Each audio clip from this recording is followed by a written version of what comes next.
Hey everyone, welcome to JoJo's World. Good afternoon. It is a brand new day as we return to an old show.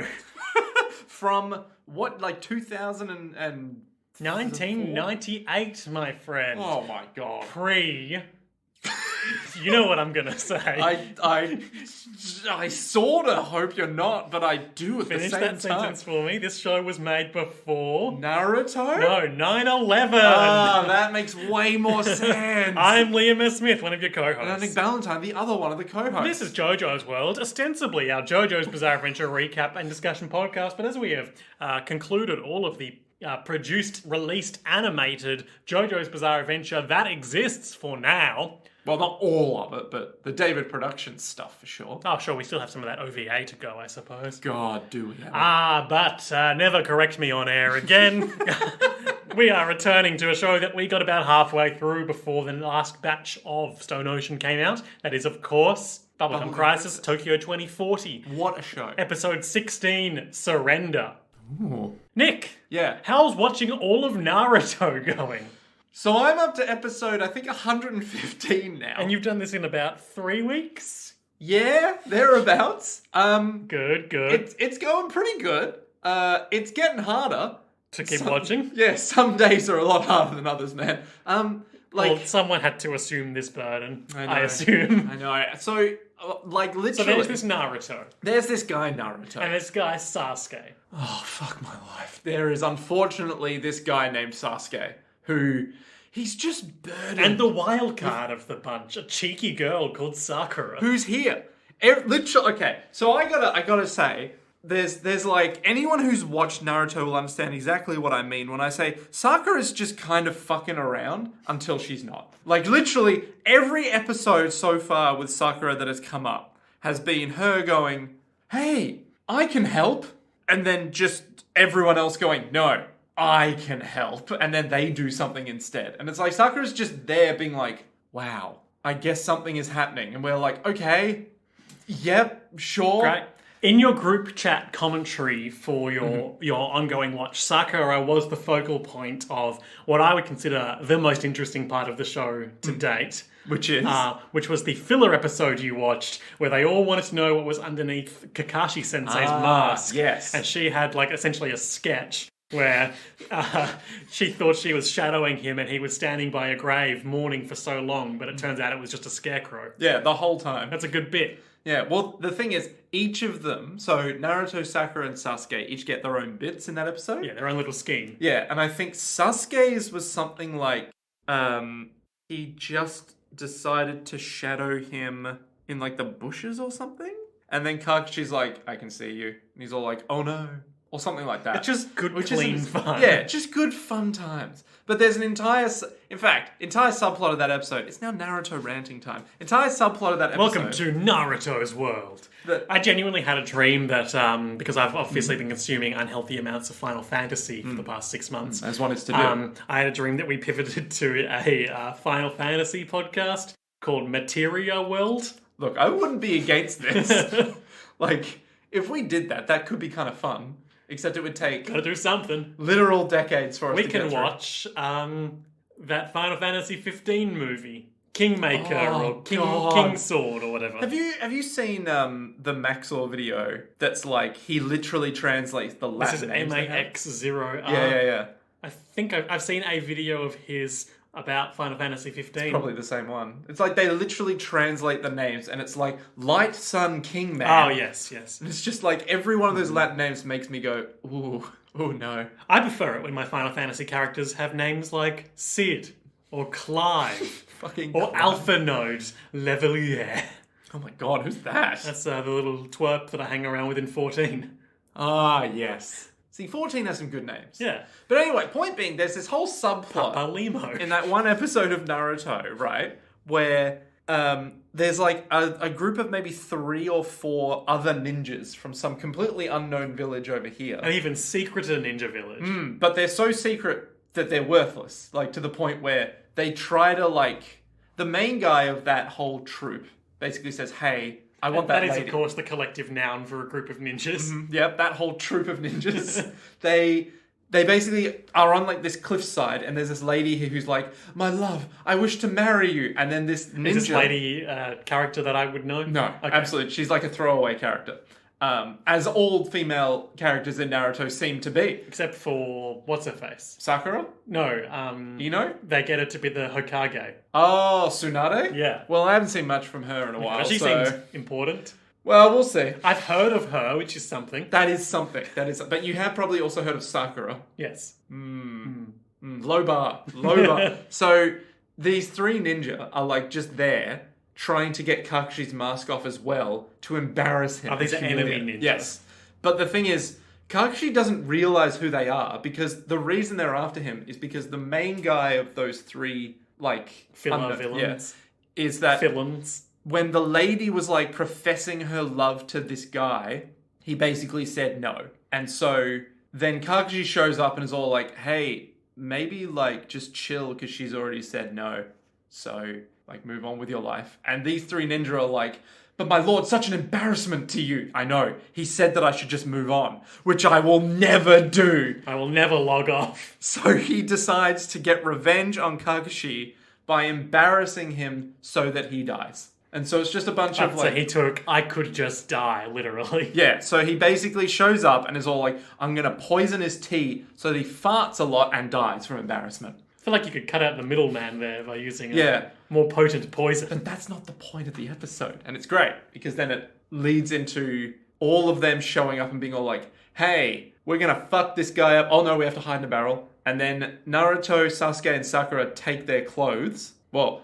Technically, Sasuke and Naruto take their clothes and Sakura's just like, where the fuck did you get these clothes? And they're like, don't ask about it. It's fine. It's just chill. Don't worry. They put on the clothes, try to hijack Kakashi so that he takes off his mask. And he's like, what are you three doing? Like, Naruto, why are you dressed up like this? Sasuke, you wouldn't have done this. He's like, I need to know. And then the real three minor villains show up. And they're like, aha, it was a ruse so that you three would definitely show up. And Kakashi's like, oh, these three? Yeah, they've been following us for like... weeks. Like, I got no idea who they are, but they've just been there. I don't think they're much of a threat. And then immediately ties them up and they're like, but my love needs to love me. And that's Naruto. And that's the whole Naruto bit. Today, we watch the 16th episode of Bubblegum Crisis Tokyo 2040. The show about beautiful, cool mercenaries fighting sinister robots called... Boomers. Ugh, it fills me with disgust. Now, when we last left off, first of all, go back and re-listen to all of our Bubblegum Crisis Tokyo 2040 episodes, and then all of our JoJo's Bizarre Adventure episodes, just to juice those numbers a bit. But you know something more important than anything you're about to say, though? How fucking dare you. Literally anything that you possibly say will be less important than what I'm about to say right now. And you know I'll why? be the judge of that. Our patrons. Oh, our patrons, you say? Yeah. Truly, the most important demographic. They are a blessed people. They are probably the highest tier of social caste that I can think of. We have more. Did you know? How many more? Like one. Great. But their name is pretty impressive. And they're the one that told us about the Alan Wake thing, because they were playing a bunch of Alan Wake. So they emailed us and then subscribed. They smashed that like button. Well, not emailed, but patron messaged us. It's all electronic mail. Oh shit, you're right. Anyway, point being, their name is impressive, because it is Strike 3. That's a pretty good name. But the 3 is like the 3. Strike 3, you're in our subscriber base. Yeah, and it's like Strike is fully spelled out with the E and then the 3 afterwards. Which I think that's what I would expect. But I would have thought it'd be like Strick, and then the 3 is the E. But like baseball. What? Wait, hang on, I've completely lost. What do you mean like baseball? Strike 1. Strike 2. Strike 3. You're out of here! That makes more sense. That does make more sense. What do you think it was doing? I thought it was like Strike 3, but the E was totally blew out the microphone. Fuck me. I remember how to be a broadcaster. I just thought it was like Strike 3, but the E was the 3, but it was still there for like some ironic kind of like... What are you doing? I don't know. It's like, that's what I thought it would be. That's what I thought, I don't know. I forgot baseball existed. Well, we are, of course, in a cricket country. Exactly. You walk into this nation... You walk into our nation, across the ocean, you're Jesus Christ, superstar. You see a guy, he's got some like weird poles behind him and you're like, what's that? You're like, well... That's the wicket, mate. You fling your arm, like, in a full motion at them. It's like, oh, so I just throw it. It's like, no, you don't throw it. You bowl it.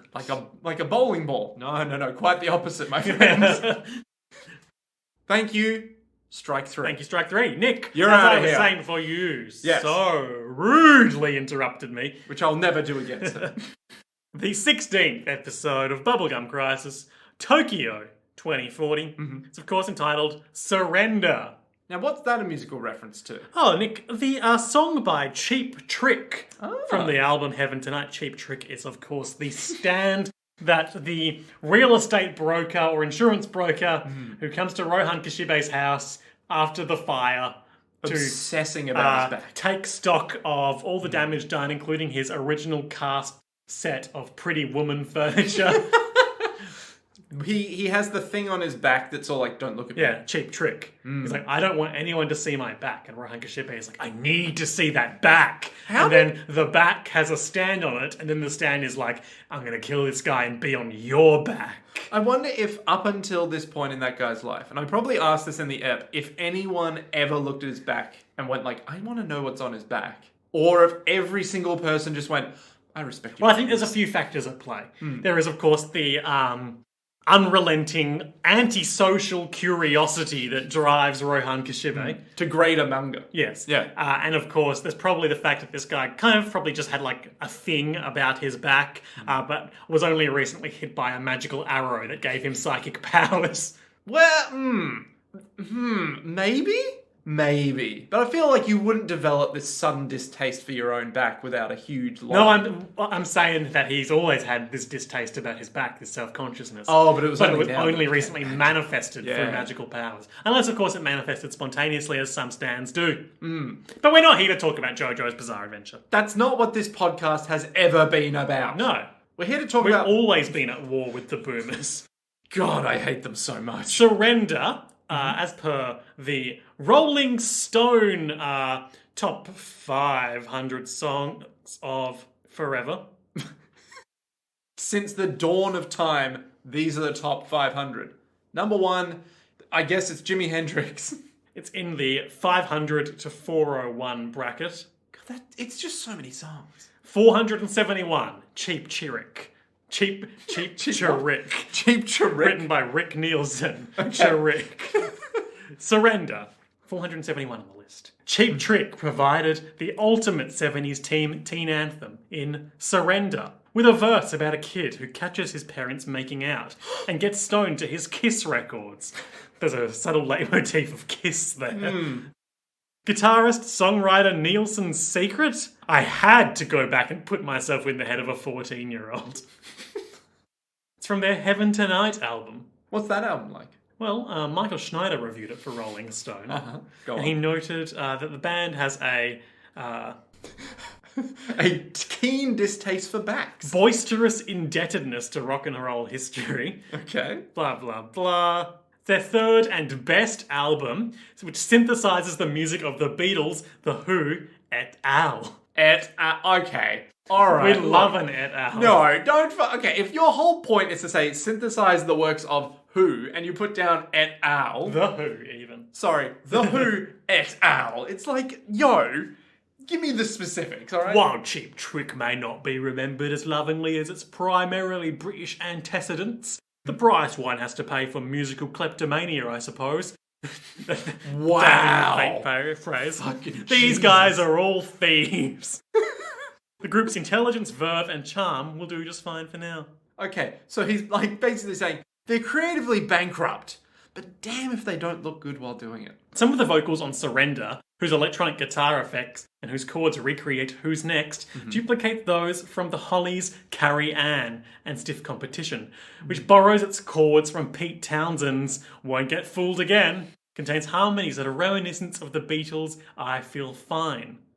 So I think the thesis of this whole review is these guys are really wearing their influences on their sleeves. Yeah. It's Much like the boomers in Bubblegum Crisis Tokyo 2040, who have to pretend to be human to operate. Cheap Trick have to pretend to be better musicians to create a functional album. all they really wanted was to be recognized, and they got that by pretending to be someone else. Another excerpt of a review from its Wikipedia page. Cashbox said it has energetic drumming and excellent rhythm guitar work, and the singing is intriguing and melodic. Intriguing? I don't think I'd ever describe singing as ever being intriguing, unless it's just a guy wailing, like, nonsensically, and you're like, but there's something about it that's just... It draws you in. And of course the content, and I'm aware we are just reading a lot of Wikipedia page, but that is of course Why we're here. the JoJo's World Promise. Cite our sources. That's A the late key. 1970s teen anthem describing the relations between the baby boomer narrator and his GI generation parents. His mother frequently warns him about the girls he will meet, as he will never know what diseases he will catch from them, as exemplified by a rumour about, quote, a soldier's penis falling off as a result of, quote, some Indonesian junk that's going around. We love that. What's he building in there? The mother's expertise is endorsed by the father, who states that she served with the WACs in the Philippines, a claim which amazes the narrator, who'd been under the impression that they only recruited old maids. And, quote, mummy isn't one of those. There's a lot going on in this song. There's quite a bit of controversial takes here. And that's Cheap Trick. Based on the review and summary of its content, I don't recommend listening to it. But it does have a Song Exploder episode, the Song Exploder podcast, where musicians break down their song piece by piece, and they're saying, this is why I came up with this, instrumental. Wait, so someone from Cheap Trick broke down that song? Or is it like someone reading Rick into Nielsen. It? Oh my god. Holy shit. The guitarist / songwriter. Nice. Was it mainly... Yes, I haven't listened to it. I would love if it was like, my parents were... Making out all the time. And I just And thought... my mum, she served in the Philippines. And that's why I thought to myself... I don't want to sleep with anyone because of this Indonesian junk that's going around. So I wrote a song about it. The first rock and roll incel. Listen, it's not that I don't want to do it, it's that they've all got STDs. Have you ever met a woman? Look, I don't have to answer that question. But we're not here to talk about incels. Well, kind of, I guess. What are you driving at? We're here to talk about Bubblegum. We're here to talk about crisis. anime. Exactly. So from what I remember, the previous episode involved... Yes, so Nick, why don't you... It's been a while since we've bubblegummed this crisis. You said it's been more than a year. Yes, we last watched this in September of 2022. Back when things were better. Wait, I mean, COVID? unironically in my own personal life, but we try to keep that out of the podcast. The unintentional dig of the century. I was about to be like, wasn't COVID in 2022? Wasn't that? I mean, COVID is still a thing. It is still a thing. Oh, God. More people have had COVID-19 now than at any point in the past. Yeah, okay. So you're saying you can just say things confidently like they're profound, and if someone's not really paying attention, you can get away with it. Listen, in 1977, women really did fight in hard suits like in Bubblegum Crisis 2040, which is exactly why it matters as an anime to the academic estate. So Agreed. From what I remember is... There's these lightsabers. There's some lightsabers that are fighting boomers, which are like an enslaved populace of robots. Bioorganic robots. Bioorganic robots that totally don't have souls. And totally don't go nuts and mutate Kill into ever hundreds of more people. organic forms and kill hundreds of people. We haven't had a kaiju version of it. There certainly We totally isn't didn't a have collapsed lab with a secret proto-boomer underground that is based that's driving off the of, madness. Yeah, that's based off of the daughter of the lead scientist. That would look Who is herself the leader of the Night Sabers. Yeah. No, that's just something the fake news media is telling you. Look, the AD police, right? We trust the AD police. They're like the police, but they're more advanced. Yeah, it was like, the AD police was like Advanced Division Police or something. I think it might have just been advanced police. Which is so dumb. So we know that there's Leon, Simon? Daly. Leon and Daly are part of the AD police, where Nene also works. One of our Night Sabers. Yep. Who is Nene good Romanova. friends. Yep, Nene Romanova, who's good friends with Lina. Yep, who's Yamazaki. Who's just a normal, average girl. Just a normal, average, late 90s, 40s lesbian. Yep, their parents are just like, hey, you gotta go find a husband. You gotta come back to the country and marry this guy who's inheriting a toy company or some shit. And the guy's like, I know you don't want to marry You me. want to pursue your dreams in the big city. And she's all like, I Yeah. might be gay. I'm in love with Pris, who's a rock star. Pris is... She loves to ride her I motorcycle. don't know if she's a rock star. Like, Yes, she is. she's a quote-unquote rock star, but the biggest gigs she plays are in bars. Yeah, she lives in a burnt-out bus under a bridge. Man, she is a rock star. And then there's... Celia, who's There's the a daughter. billionaire Yep. who, as I described her to you before we started recording today, she runs a lingerie shop that is mostly aquarium by square footage. There was that episode where The aquarium fish, hides their their lift. their slingshot for Yeah, boomer operations. The rail gun that shoots that's humans. the word I was looking for. Yeah. So they, at night, deal death to boomers. Yep. By ripping out their core. Oh, yeah. That is definitely not their consciousness based on Celia. Definitely not that. 100% can't possibly do that. Then we've got the bad guys, Mason, who drew the evil CEO. He drew the Hebrew symbol for life or something. Ken or something. Yeah, I don't speak Hebrew. into not a golem that was a boomer. Yep. Uh, Big golem metaphor. Yeah. We've got, what's his name? Yes, precious. Alan. Yes. Golem? Yeah. Not that golem. No, we've been over this multiple times. We've got Alan. AKA Quincy Rosenkreutz, chairman of the Ganem Corporation. Yep, who is basically plugged into everything ever. Yep, they own the AD police and the media. Yep, but he's like, the boomers are our friends. He's I think we even made this explicit comparison. He's the Warhammer 40k emperor. He is the god emperor of mankind who just sits in his golden throne above the earth in the big thing they're making to solve their energy crisis. They're building a space umbrella Yep. to trap sun energy, which is fed down via the space, skyhook, Yeah, the the space space elevator, which- down to the Ganem Tower and distributed via the Dragon Line. Which, if I remember right, we had that bit where it was like there was a train that like catched a battery or something. Yeah, we've had footage of this before. Which I immediately went, why would you do that? Because you can just keep it on like a power line or something instead. I think that is what they do. But like, I think there is just like essentially a tram that goes up there. Yeah. It's just weird. And the Dragon Line distributes the power, or will in Yeah. theory, they haven't finished yet, will in theory distribute power amongst the city. I think, Something like that. so we obviously learnt a bit about feng shui from JoJo's Bizarre Adventure. Yeah. Very accurate feng shui. Yeah, feng shui and drinking your own piss. I do wonder if the Dragon Line is meant to be like a feng shui thing. Oh, it might be. Oh, yeah. Because that dude did have his stand with like the Dragon's dragon Dream. head. Yeah, so maybe Like ley lines and shit. Yeah. Maybe it's like the dragon line is like the line of Good luck. good vibes. Yeah. Yeah. It's all about vibes. Really, all anime. JoJo's World is a vibes-focused podcast. Look, what we watch is vibes, not anime. Hmm. All right. Whenever you're down in the dumps and you're like, man, I need good vibes, don't come here. We take the vibes. All right. I'm a psychic vampire. So I think there wasn't anyone else that I can think of that was important. There's Nigel, the mechanic / alcoholic. Oh yeah, there's Nigel, and there's also the butler. Marky, the butler. brother.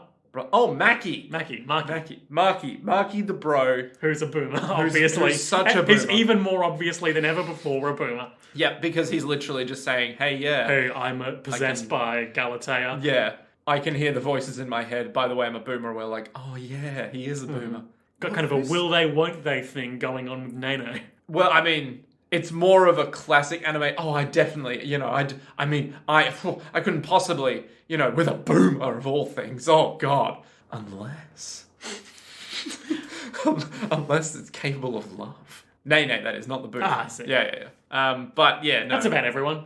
There's the butler. There's the office manager boomer from Winner's Job. Oh God, I hate it so much. I'm just trying to think. There's literally anyone in this anime. I think that's it. I suppose we hadn't really been recording much on JoJo's World Bubblegum Crisis division about since the advent of ChatGPT, haven't we?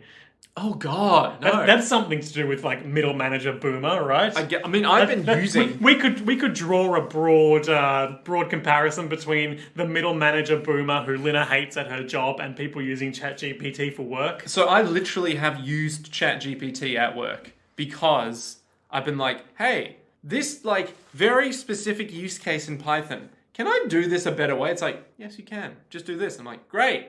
And then I immediately close it. But at the same time, it also hasn't really replaced Google because I just Google the answer after that where I'm like, I still don't get it. I need to make sure this is true. Yeah, I'm just like, is this code actually correct or is it completely fucking wrong? We should exclusively refer to ChatGPT large language models as boomers. So you've got Boomer 3.5, right? Boomer 4 is coming, but I don't trust it. The Sotai. Which is, of course, what they called Galatea.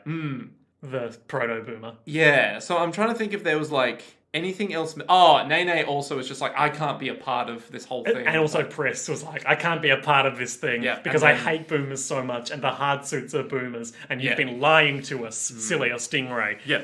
Remember, that's her full name. Cilia Stingray. We've got a multicultural team. We've got Press, last name I don't remember, / possibly no last name. Yep. Nene Romanova, that's probably Russian descent. Lina Yamazaki, she's from rural Japan. Cilia Stingray, she's from the bottom of the sea.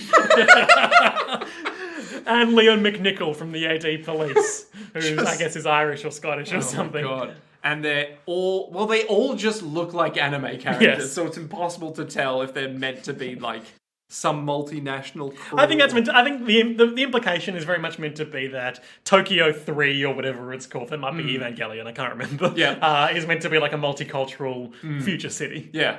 I mean, it's probably also just an homage to Evangelion where it's just like, she was half German, wasn't she? It's like, yes. We can one-up that It might be shit. too soon to be actively homaging Evangelion. It's always too soon for anything, Liam. So, at the end of last episode, all of our Night Sabers who had gone their separate ways were hit by intense psychic visions of childhood Cilia being stolen for brain operations and little robot girl destroying the lab. So Implanted with random chips and shit. They all rush to Night Saber Base, aka the Silky Doll, to see what's going on there and to find that Cilia has collapsed and is like emanating green glow from her chest. And they're all like, what the fuck is going on, Boomer? Nene explains that she hasn't moved, and the butler Maceo explains that her body temperature and pulse are rapidly dropping. So she's in a pretty bad way on account of psychic interference from a robot clone. So, oh God, what's his name? The kid. Mason. Oh, Maki. Maki is all like, I can feel Sotai. She's doing something. Yeah. Meanwhile, Sotai is doing something in Mason's underground little girl's room. Which is a fucking enormous... They built like a geodesic dome Yeah. and put a Victorian girl's bedroom in there. Just normal corporate bullshit and things. the suits, the science suits, they've got a shield that's 500 times the strength of the lab she destroyed. So we'll probably be alright. And they're all monitoring her phenomenon, which is growing ever stronger. And Mason is all like, it won't be a problem. It's all fine. He takes off all his metal, his watch, his phone, his car keys, cigarettes, his pacemaker. Yeah. And he's like, I'm going to go be this little girl's daddy. Oh. They've got a guy whose specific job is to monitor the lift to make sure that when it comes up, it's not full of boomer tentacles. This is the okay, I don't know. Elevator ascension completed. Condition normal. So I don't know if you know much about like this weird phenomenon in Japan to just have jobs that are people standing nearby to monitor things. This feels like a very necessary health and safety thing to me. No. So, because of the psychic robot corruption phenomena. But like, this feels like the most Japanese thing where it's like, we could automate this process, but instead we have a guy who does it. I don't know, to me us. this feels like fail-safes on fail-safes. Like, you know, if you're opening the Stargate, yes, you've got your computers telling you what's going on with the Stargate, but you also want a guy with eyes on that thing to make sure, like, the Borg aren't coming through it. But also, you've got guys literally who can see it. Yeah, but you want to know that someone always is watching it, so you would designate someone to be watching it. That makes sense to me. Like an SCP kind of thing, where it's like, you never want that guy that can move around whenever you blink. I want to say that and this is the set pulling from the same material, but I want to say in Control, one of the artifacts, like maybe a fridge or something, like always needs to be watched. Okay. So there's one guy who's been watching it, but because everything goes to shit in the Control building, like his replacement shift never shows up, so he's been watching this thing without sleeping for like 36 hours or something. Jesus. What happens if he stops watching it? Like the artifact goes nuts and starts causing harm. So you need to go and like neutralize that artifact. Yikes. Okay. Does it go crazy? Well, no, because you go and deal with it. Oh, okay. You absorb its powers or whatever. Wait, but I mean, do we ever stop watching it and thus we have to go pacify it? Or is it just a matter of, Well, we're going to rescue this guy who's stuck staring at this fridge or boom box or whatever. But is it like you absorb before it does anything? Or is it Yeah, just... you save him. Oh. I mean, you have to like do a sort of puzzle boss battle with it. I wanted to know what it would have done. You do. Oh, what does it do? I don't know. It probably gives you like teleportation. No, or no, I something. mean- I don't remember. Okay, fine. All right. Played this game over a year ago. Oh my god, we only watched this like a year ago. Over a year ago. I remember I was in the same house we last watched Bubblegum Crisis in. Those were smaller Heady houses. days. Yeah. Capitalism. So Mason, he walks across his magical Indiana Jones leap of faith pathway, where like the light. We think like a walkway is going to shoot out to the containment zone. Because it has a hole in it as well, in the thing that it should. But instead, the light turns blue, and he just walks across and leaves magical floating blue footprints all over this chasm. Real Seath the Scaleless. Oh shit! How do I get beyond here? He goes into the Duke's archives. Yeah, exactly. And then we meet our young lass. Yeah, and she's there, and she's like, He's like, what's wrong? You're calling to your friends, but it's too early. How is it too early? And she's like, I want to play. And he's like, oh, we'll play. We've got to find a place for you first. So then she calms down, I think. Yep, he's basically manipulating this child using the persona of a father figure to control its childish emotions. But the child is getting smarter and stronger every day. And how long can he keep this up? ChatGPT. Oh my god. So the other thing is that he's like, that stupid father of yours, he tried to stifle your intelligence. I'm not going to do that. I'm going to make you even stronger and smarter. Because he thinks the boomers are the next phase of human evolution. Yeah. Yeah. And so this... Wait, was that him or was that Alan? That was Mason. Alan wants the boomers to be friends with humanity, but also ultimately their servants. Okay. But Mason is like, no, we should become boomers. They're better than us. Yeah, whatever. Yeah. Okay. All right. Sure. I'll believe it. And he's like, I will become the best boomer and rule the world. Of course he... So that chills out Galatea, makes Galatea stop screaming in her brain, in Celia's brain, that is to say. So everyone back at... the Silky Doll just exposits about the nanomechanism implanted in Celia's brain and how Maki was a failed attempt to create the same thing as Galatea. Yeah, there's a bunch of stuff as well about like, so the hard suits need to conform to Celia's body, but they don't. Yeah, so Celia explained the previous group of Night Savers she created. She thought they just needed the same body proportions as her because...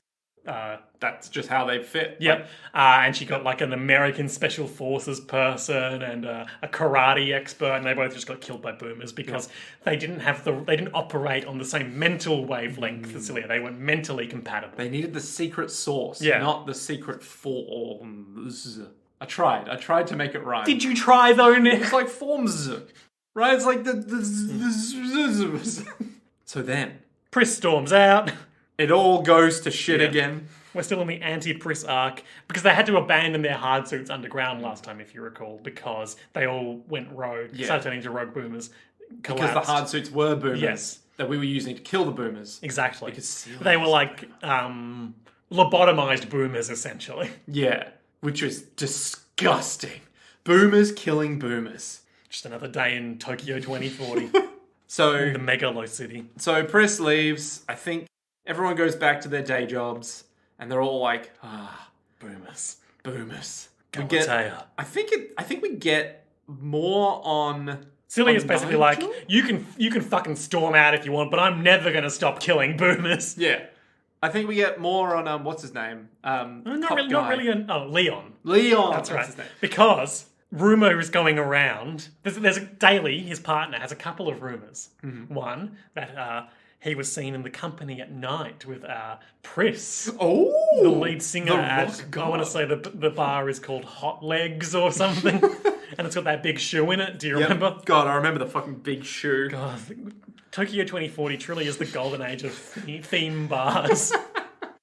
Maybe we should start a theme bar at some point. What are you on, cocaine? We're not starting a restaurant, Nick.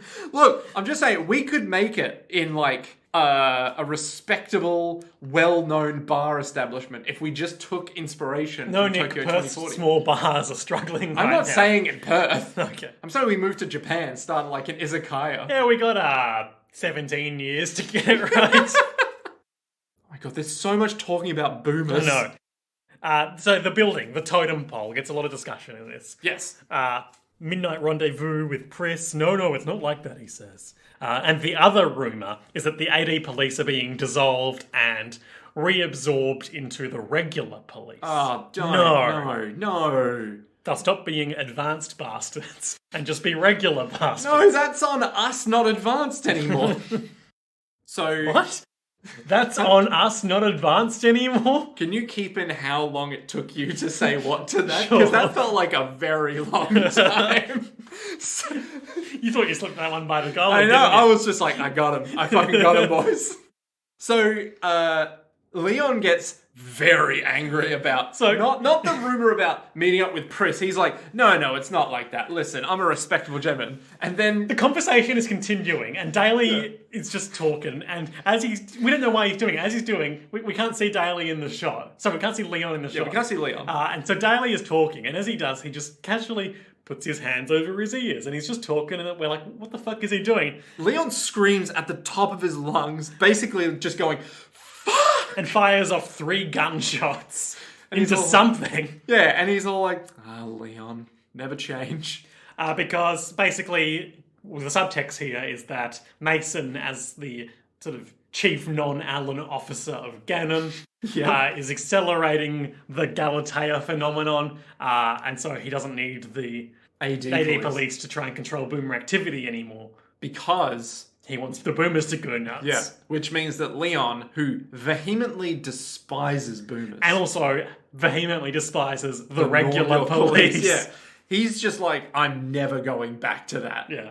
Meanwhile, Alan calls Mason to his office and he's like, "You've brought something dangerous into my special tower, haven't you?" And Mason's like, No, it's just a test device for the energy distribution system. Don't it's worry fine. about it. It's all good. And Alan's like, "Okay, don't betray me." Yeah, literally, I think he's like, hey, one more thing. Don't betray me. Mason's like, "I'll never betray you." Having already betrayed him. Yeah. So then the actual plot of the episode, or the subsequent episode, starts to kick in. Yep. Where, basically, Nene is in police dispatch offices in the totem pole. Gets an email from Marky being like, "We're making more hard suits. Please come back. We need to help Celia. I really care about her. She's all it'd be like- really good if you could come to." And, there's a bit of one-sided reading the email to herself, flirtatious banter from Nene here. Stroking the screen, going like, I could go back. And then this other guy walks past the pod and is like, "Hey, why are you here?" And she's like, "Well, I gotta be here. It's my job." Oh, well, there's some unions that are going to go on Haven't strike. you heard? so- The union's going on strike because we're being dissolved back into the police. And Nene, in the worst possible response, says, "Oh, I'm not part of that union." No, he says, "You aren't a member of the union, are you?" And she replies, "No, I don't like things like that very much." Nene! Betraying her Russian heritage. Oh, what are you doing? Seize the means, motherfucker.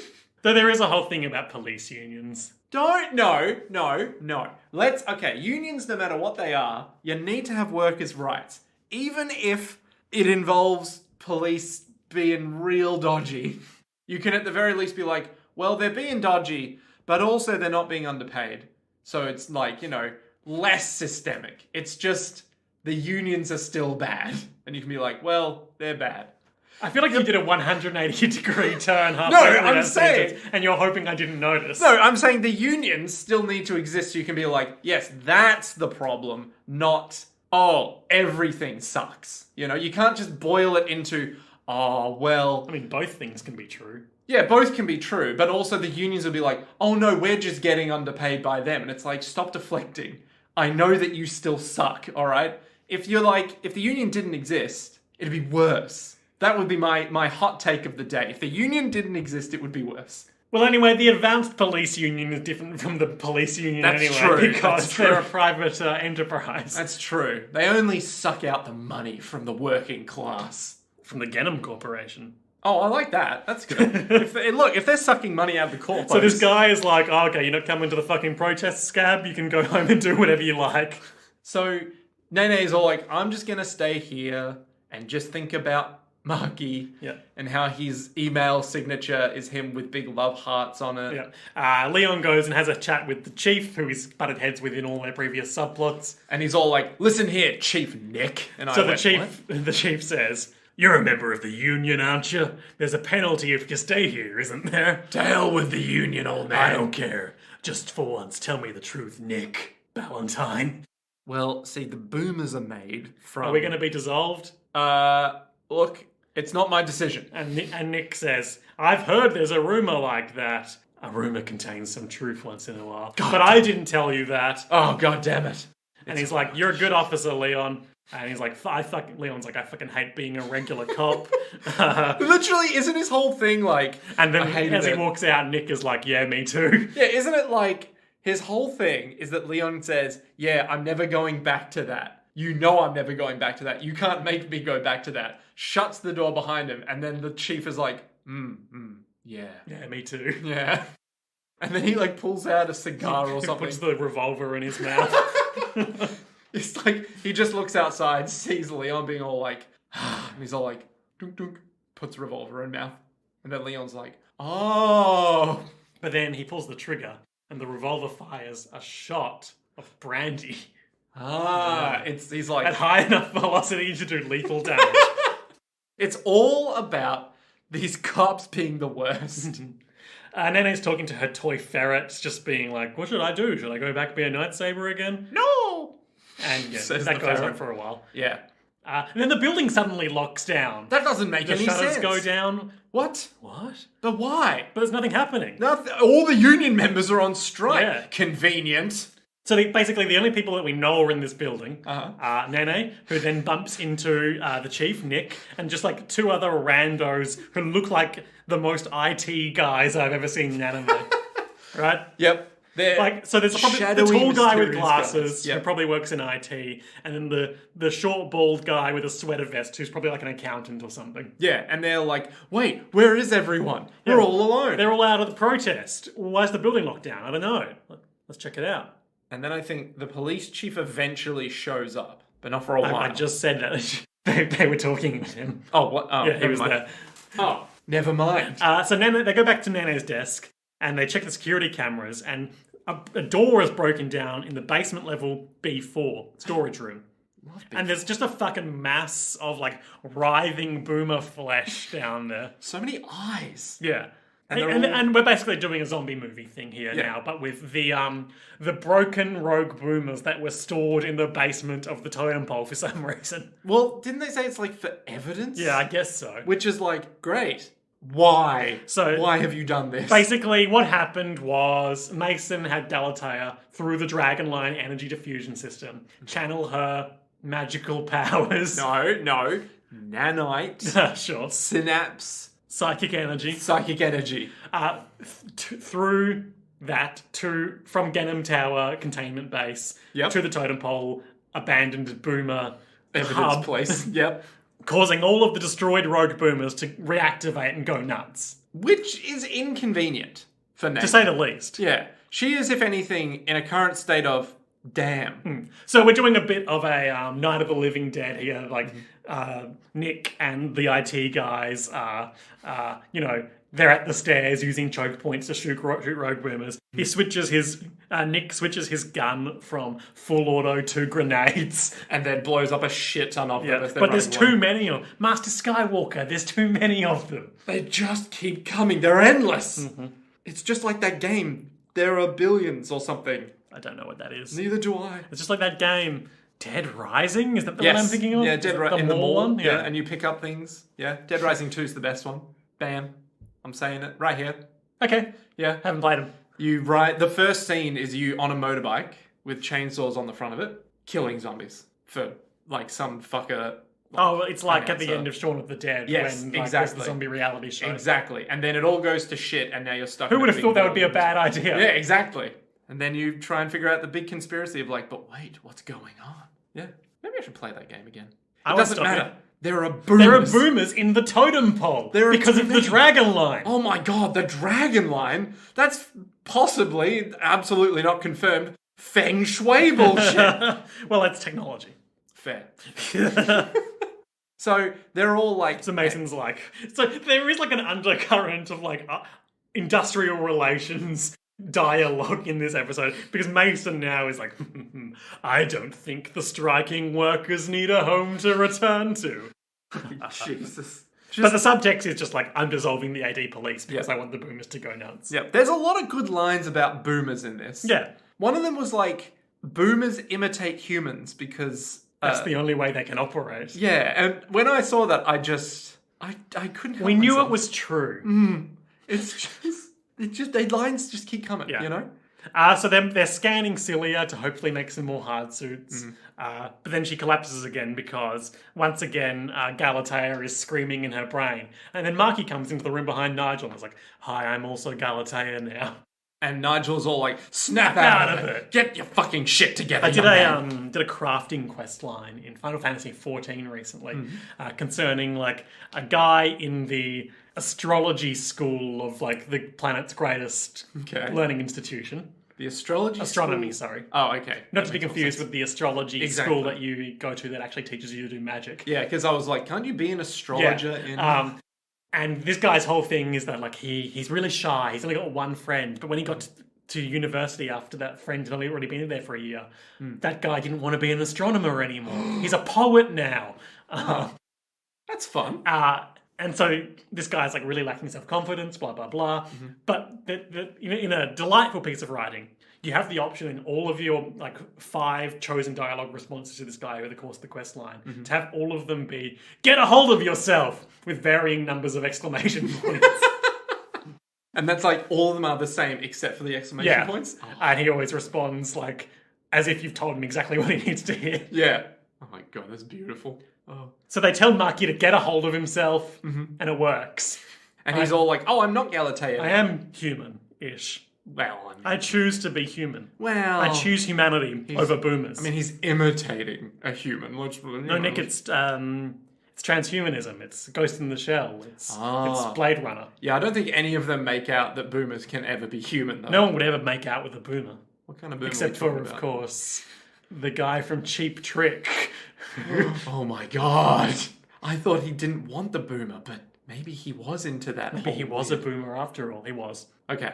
But yeah, I don't think any of them have ever said, oh yeah, humans and robots, we can totally commingle perfectly. Well, they want to commingle with Marky. Ew. I don't want Nene commingling with a boomer. Ugh. Meanwhile, more zombie apocalypse shit happens. Yep. And they're like, "Oh no, we've got to fall back because there's too many zombie robots." Now, I can't remember if Nene actually catches up with them. They're going to get back to her because they've gone to check it out. Yes.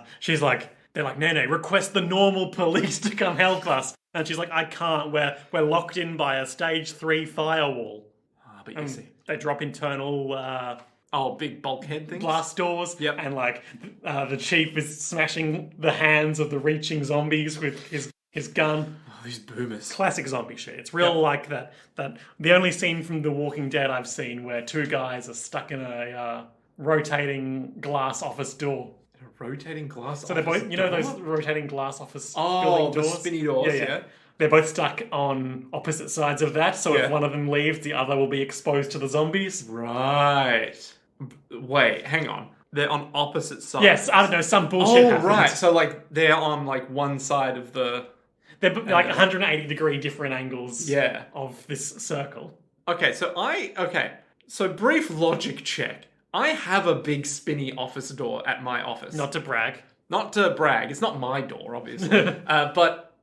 Okay, so, like, you've got this big door that you get in and out of. I'm sure something convoluted happened to make them end up in opposite sides of it. It's not that I'm worried about, because you could totally have one guy enter and then another guy enter and just be like, oh, I need to get out first, whatever.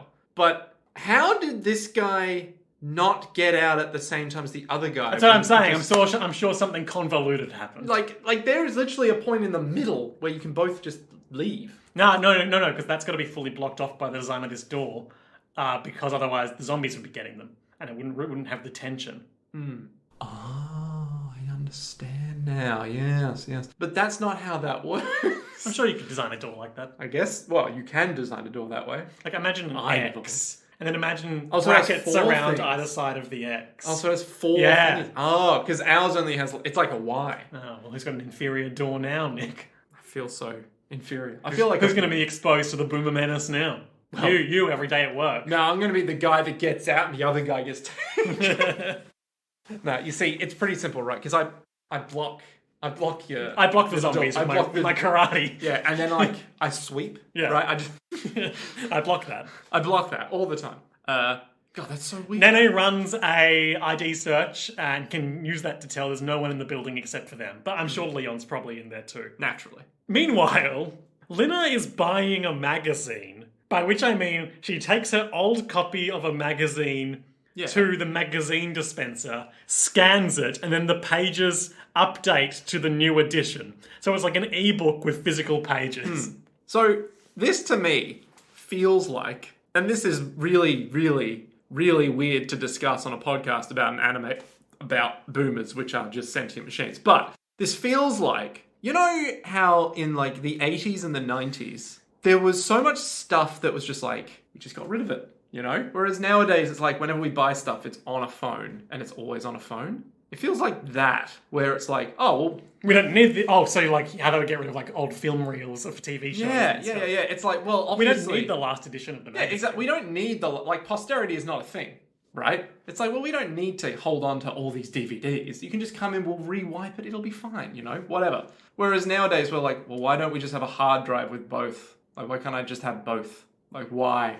Why not that? It feels like that, but with a magazine, which is the weirdest possible application I've ever seen. Where you're just like, oh, well, I'll just get the new magazine. I won't buy a physical, and I'll just replace the old one instead of keeping the thing you bought. Like, it's just weird to me. I'm getting kind of Shaun of the Dead vibes from this next sequence. Because, you know, the sequence at the start where he's just like going around his day. Oh, yeah. Oblivious to the fact that the zombie apocalypse is happening around him. Like there's people running around and... There's like the handprint on the door and he's just like... Ugh. Because she's walking past a big Tokyo news screen and it's saying, there are many calls, but AD police headquarters is closed. The implication, I assume, being... Lots of calls about rogue boomers going nuts. Yeah. And communications with the outside world is cut. And Lina, oblivious to all this, is like, oh, this looks nice. Look at this nice pantsuit in this magazine. Oh, but this guy, then her magazine turns into boomer goo. And she's like, oh my god. The magazine is also a boomer. Oh my god. Well, it's not actually a boomer, but she has a Why not? vision. Then why did it go boomer goo? Well, she has a vision. Oh, I thought it was the magazine freaking out. What if I told you it could be both? It could be. We just don't have enough information. Yeah, exactly. She like drops it and then it goes back to just being a normal magazine. So I thought it was her PTSD. Maybe so. Or maybe the psychic visions from... Galatae. Yeah. Yeah, maybe. Who I believe I consistently referred to with the subtitle, The Woman Made of Milk. What? Because I want to say that fact... And this will, in terms of the Bubblegum Crisis episodes, this will be like 3 episodes ago. Yeah. But I want to say that Galatea means like the woman with milk white skin or something. Because this is a reference to like some Hebrew Galatea, thing. Greek. She Greek. who is milk white. Right, okay. That makes more sense. I thought you were just being horrifyingly racist in some way, which we would never do on this podcast. Never have, never will. Unless it's a boomer. Unless it's Nick's Battle Tendency era 45-minute rant about the rise of imperialism in World War II era Japan. Look, I don't even remember that rant. You did go on a bit of a tear, but I cut most of it. It wasn't racist, I just like calling back to it. But to be fair, in my defense, bleep all of this out. But she answers her phone and, oh no, Nene's in danger, help! And we get a lovely close-up on Lina's phone, which is a little pink guy with a red bow tie. Little BMO motherfucker, but small. It is it's a little BMO motherfucker. Yeah. She checks her BMO. New call coming in. She's trapped in the totem pole. It's full of boomers. They got no hard suits. What are they going to do? We'll find out next time on Bubblegum Crisis Tokyo 2040. Not this episode. No. No. Nick, highlights and lowlights. My highlight is absolutely just going to be Nigel being like, get a grip of yourself. What are you doing? And then he's like, oh, I'm good now. My highlight is... It's hard, I know. It's hard in this episode. It's Mason's stupid, bullshit, magical walkway. Where you see there's a slit in the thing where something should come out. But no. But no, it doesn't. It's magnets, I guess. But it can't be magnets because he's taken all his metal off. Oh, it's so dumb. It's so good. Low light. Low light. I want to be... My low light is probably just going to be Celia's just collapsing a bunch. Yeah. Like, she's not doing anything. She's got anime psychic disease. Yeah. Yeah, which is just like, why is Galatea impacting her Because they've got the same brain. But like this much? Yeah. She's not just like, oh, it's happening. I'm going to do something about it. It's like, oh, it's happening. I literally will just collapse. A powerful psychic force is screaming in my mind constantly. Yeah. I'll deal with it. That'll do it. Yeah. My low light is... Alan. No, Alan's cool. Yeah, Alan's pretty dope.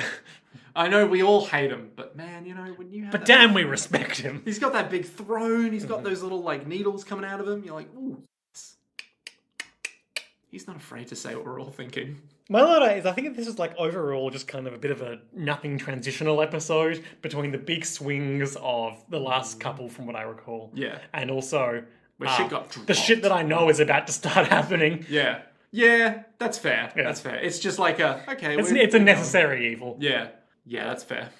Cool. Okay, so Nick. Yes. Galatea, the woman made of milk, is powering boomer energy through the dragon line to the basement of the AD police boomer storage zone to make a zombie apocalypse. Yep. It's implied that other boomers are going rogue at unprecedented rates by that newscast.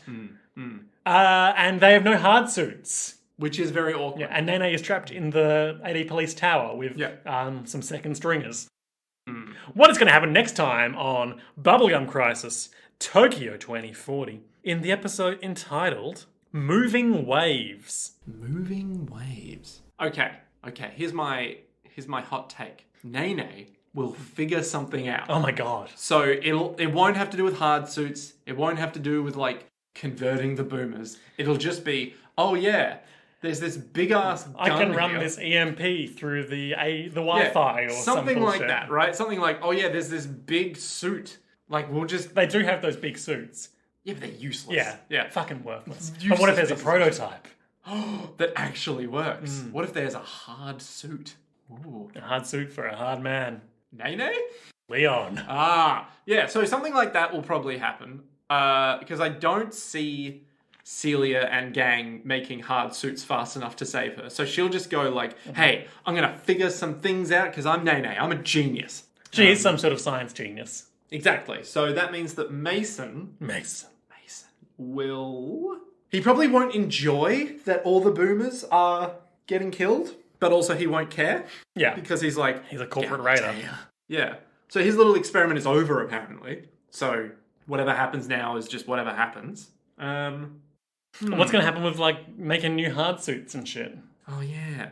So they'll probably... It's probably going to be a really long, protracted few episodes of them being like, we've almost got the hard suits, but not yet. Watch Chris. out for the boomers are mobilizing throughout the city. Yeah, exactly. It's like, those boomers, they haven't attacked anywhere yet. We've been very lucky. We still don't have any hard suits. Oh no, the boomers are taking over the north quadrant of the city. Yeah. Pris, who are you? And then we'll just get some backstory or something on Pris. Yeah, I think we know who Pris is, but okay. Well, we'll get I think more. her boyfriend or her husband was killed by a boomer or some shit. But maybe we'll get, like, more flashbacks on Leon? Ooh. From the AD police? Yeah, maybe Pris will date Leon a bit more, and then we'll get some flashbacks, and then Pris will be all like, you're right, by any means necessary, I need to We need to nuke the boomers. Yeah, and then Leon might even join the Bubblegum Crisis crew. Will they make him a hard suit? No, absolutely not. No, absolutely not. Like, you think that Nigel's getting a hard suit? No, Get fucked fuck out of it. here. In fact, we even solved that problem in this episode. Yeah, when they have to be women. Yeah, they have to be women, because otherwise the neural stuff doesn't It's work. not enough like Cilia. Exactly. So... And what are they going to do about this evil little girl? I mean, nothing yet, that's for sure. Mason's got this shit, like, locked down. But in the long run. I'm guessing that it won't be them doing anything so much as she'll escape, because obviously, she has to escape. And then Celia will be like, no, you're me. but not It's going to be Mass Effect synthesis ending. Yeah, merge. yeah. And they'll just be like, listen, I get you. All right, you're me. Let's just chill and be friends. And then she'll be all like, yeah, all right. And then they'll... And then humans and boomers will live in harmony. Just like Alan wanted. Yeah, and Alan will be like, I am a god. I did this. I am a surgeon. So he will absolutely be like, everything is good now. Now I die. Yeah. Because something bad will happen. Oh, because Mason will kill him. Maybe. Or maybe Galatea will kill him. Oh, yeah. And then assume And the what's going to Golden happen to Throne herself. Mason? Well, Mason's going to die in his hubris, obviously. Like, Obviously. Galatea He's has Icarus. to... Yeah, exactly. He has to get killed by Galatea. There's no way around it. Yeah. And then in his final moments, he'll be like, but I was meant to underestimated the boomers. And then Galatea will be like, yeah, I'm just having fun now. And he'll be like, shit. My hubris. Yep. That's kind of it. That's all. Well, we'll find out all that and more next time on Bubblegum Crisis. But until then... To be continued.